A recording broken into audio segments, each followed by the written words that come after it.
Graduates, you need to watch this. Have you just finished university or professional qualification training? Are you ready to move out to your university digs or your parents' house? Are you being restricted on what you can potentially borrow to buy your first home? In this video, we're going to talk about how to get a mortgage as a newly qualified professional. Standard lending in the UK normally means that you qualify for an income multiple between 4.5 to 4.7 times your salary or your joint salary. However, for higher earners, so that's joint income of £60,000 or more, you may qualify for income multiple between 5 to 5.5 times your salary. However, the benefit of being a newly qualified professional is that you receive enhanced criteria from a lender. To give you an example of this, you may qualify for income multiple between 5.5 to 6 times your new starting salary. And the good news is that there's no minimum income to be earned in order for you to achieve that 5.5 to 6 times income multiple. So just to give you an example, somebody that's earning £30,000 per year could potentially qualify up to a mortgage of up to £180,000. That is subject to the products and market conditions. So what is classed as a newly qualified professional? Well, you've got architects, you've got accountants, you've got barristers, you've got chartered surveyors. You've got dentists, you've got doctors, you've got pharmacists, solicitors or vets.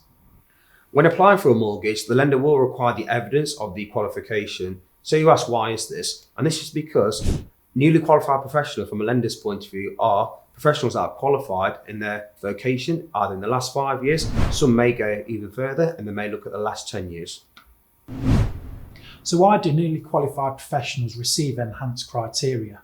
The reason for it is if it's your first role post-qualification, the lender will understand that you're starting on a salary which is expected to be a lot lower. However, as your experience increases and then you receive promotions during the years, your salary is likely to rise. So what lenders will take into account is the fact that the mortgage will be sustainable going forwards, hence why they provide you with the enhanced criteria going forwards. So let me give you an example of this. An NHS medical doctor in their first position will start off in a junior doctor position. Now, as they increase through the banding over the years, the remuneration will also increase. So their starting salary actually isn't their final salary at all. And lenders will understand this when taking into account affordability checks. Now you ask, if the application is joint, will you benefit from enhanced criteria?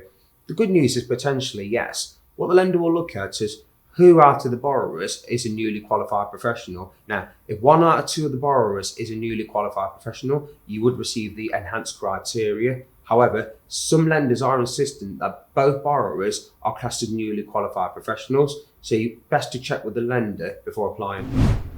So it may be that you've got adverse credit in the background. So you may have been a student and not paid your phone bill and received a default. You may have some late payments on your credit file. It could be that you've got a CCJ. Well, the good news is there are some lenders out there that will still look at enhanced criteria if you are a newly qualified professional and you have got adverse credit in the background.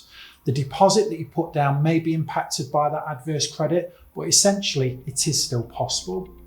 For more information around getting a mortgage with adverse credit, please check out this video.